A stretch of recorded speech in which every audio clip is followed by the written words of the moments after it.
Bonjour et bienvenue dans ce nouvel épisode de Parlons Recrutement en compagnie de Valérie Legendre, gérante du cabinet Florian Mentionne Institut à Avignon. Bonjour Valérie. Bonjour Marie-Cécile. Dans l'épisode numéro 10, nous avons parlé de l'analyse des CV par les recruteurs. Aujourd'hui, nous allons consacrer cet épisode à l'entretien et répondre à une question que tous les candidats se posent. Comment bien préparer un entretien d'embauche? Alors Valérie, est-ce que vous pouvez nous expliquer en quelques mots, peut-être pour celles et ceux qui n'ont jamais fait cet exercice, en quoi consiste un entretien d'embauche? Comment ça se passe? Ça se passe le plus naturellement du monde, c'est comme ça qu'on réussit le mieux, des deux côtés d'ailleurs. Donc il y a un minimum de préparation pour être professionnel jusqu'au bout, par rapport à la tenue, simple, mais on y pense un peu, un dress code le plus neutre possible. On est à l'heure et on a un papier, un crayon, c'est mieux au cas où. Ça, c'est les basiques. Parce qu'on peut prendre des notes pendant un entretien d'embauche. Et c'est pas mal.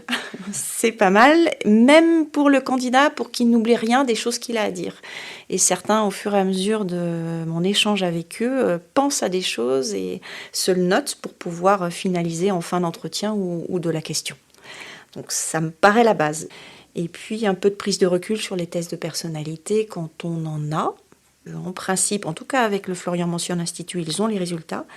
Et j'attends cette réflexion sur les résultats qu'ils ont et que je commente avec eux. D'accord, donc ça veut dire qu'il y a eu des tests qui ont été faits au préalable, oui. Et qu'effectivement, on reçoit les résultats. Donc derrière, il faut les avoir lus et Absolument. être capable de faire un retour par rapport à ça. Oui, ce que je trouve intéressant dans ces tests, c'est pas les tests en eux-mêmes. En fait, je n'attends pas des profils particuliers avec ces tests. Ils peuvent être d'un extrême à l'autre sans que ça me pose aucun souci pour la sélection. Pour le coup, ça doit être cohérent avec eux, leur personnalité, leur projet. Et j'attends ce regard critique. Donc, soit ils valident un peu le profil que ça raconte d'eux, c'est parfait. Soit ils se posent des questions, et ça me va bien aussi, parce que j'essaye de voir pourquoi il y a des contradictions, pourquoi ils expriment des choses et le test en a exprimé d'autres. Et c'est dans la valeur de cette discussion que je trouve, moi, des points d'évaluation, en tout cas d'écoute ou de vigilance. Et puis, pour finir sur la préparation, j'attends aussi à ce que les personnes aient un minimum de questions à poser en finale. Oui, on peut poser des questions pendant un entretien d'embauche. C'est autorisé. En tout cas, quand on fait bien son travail de recruteur, on est plutôt dans l'échange et pas dans l'interrogatoire. Donc ça ne me dérange pas du tout que le côté question passe côté candidat à un moment donné. Et quel type de questions on peut poser dans ces cas-là? Sur l'équipe, sur la culture de l'entreprise, sur ses ambitions, sur la façon de gérer du dirigeant ou du manager.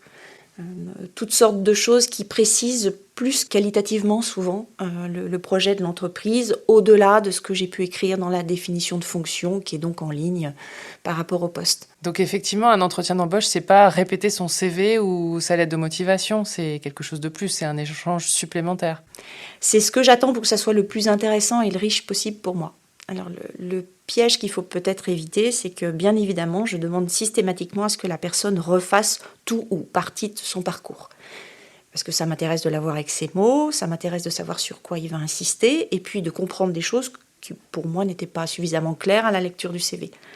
Mais parfois certains racontent l'histoire de leur vie, c'est long, je les interromps 2 fois, 3 fois, 4 fois, et puis j'ai du mal à les recadrer, et c'est dommage parce que le temps file, c'est autant de temps de moins qu'on aura dans un vrai échange. Moi, ça m'apporte moins de choses, voire même ça peut être agaçant au bout d'un moment, donc il ne faut pas être frustré parce que la personne n'aura pas le temps de tout dérouler. Le recruteur, il a besoin d'avoir ces informations. S'il ne les a pas, il va creuser. S'il laisse passer ou s'il dit on passe à autre chose, on est sur une autre question, c'est que c'est bon et il a eu réponse. Donc autant être sur un autre point qui sera plus riche. Oui, et puis peut-être focaliser sur des points qui ont vraiment un rapport avec le poste en question pour montrer comment on s'intègre dans ce poste à venir. Absolument. Et j'ai beau parfois poser le cadre dans ces termes-là, très peu de candidats arrivent vraiment, donc de façon synthétique, d'où la préparation, à synthétiser leur parcours, mais de l'orienter pour répondre à l'attente du poste. Ils me resynthétisent ou pas d'ailleurs des choses de leur parcours, mais sur des points qui n'ont rien à voir. Et c'est terrible. Alors ça me donne quelques éléments supplémentaires, toujours, mais je ne suis pas focus sur ce que je cherche. Donc il faut avoir travaillé son parcours pour que ce que l'on fait ressortir serve aux recruteurs à dire « Ok, tel point c'est acquis, ok, tel point ça va me servir à ça quand je le projette dans le poste ». Donc il va y avoir ce filtre. Et ce travail, il n'est pas évident en spontané, donc il vaut mieux le travailler. faut le travailler en amont et tester peut-être auprès de ses proches ou des choses comme ça pour pouvoir être sûr que le message passe bien. Potentiellement, oui. Auprès de ses proches, c'est parfait si on peut le faire. Même soi-même tout seul, à haute voix, un petit peu pour savoir où on en est, ou donc prendre des notes. Et ça me dérange pas du tout que les personnes aient fait leur synthèse et aient 2-3 points sous les yeux pour être sûr de ne pas oublier. Pour moi, c'est pas un anti-sèche ou quelque chose à cacher. Au contraire, c'est très bien et qu'ils aient ça sous les yeux et qu'ils me disent je voulais revenir sur parce que cet exemple dans telle mission était complètement raccord avec le nouveau poste. C'est nickel pour moi. Et si ça se passe en visioconférence, ça se passe de la même manière? Est-ce qu'on le prépare de la même façon? Ça se passe, mes questions sont les mêmes. En visio, c'est vrai qu'on sent un peu moins de choses sur l'énergie de la personne. L'échange est moins riche, il y a plein de petits détails qu'on loupe. Donc peut-être que on est moins dans un échange spontané, équilibré. Je mène plus l'entretien avec des questions précises. Mais la préparation est la même et au contraire, pour parer à ce manque de feeling qu'il peut avoir à la visio, j'attends à ce que la personne surenchérisse derrière, re-questionne aussi, en fait, pour que ça soit plus vivant. Et vous parliez du temps, ça dure combien de temps un entretien d'embauche? Autour d'une heure, quand c'est la partie physique ou une grande visio. J'ai souvent une première visio de 20-30 minutes pour cadrer si la personne est vraiment en adéquation avec le poste.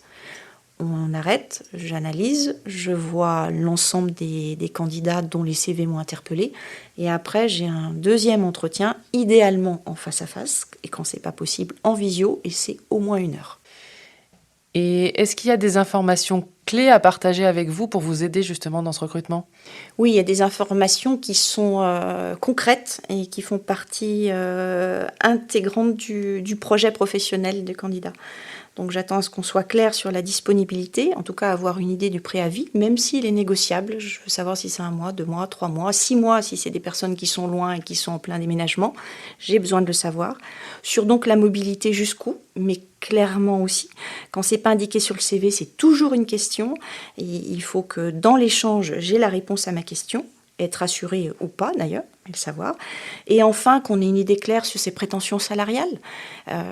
Normalement, elles doivent être dans la fourchette que j'ai indiquée, mais elles peuvent être, c'est rarement plus bas, mais quand c'est plus haut, d'avoir une justification et qu'on soit précis pour que je sache comment j'évalue la qualité de la candidature.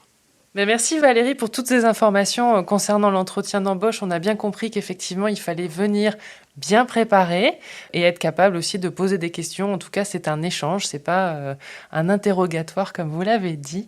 C'est assez important de le savoir. On se retrouve très bientôt pour un nouvel épisode de Parlons Recrutement. À très bientôt Valérie. Avec grand plaisir Marie-Cécile.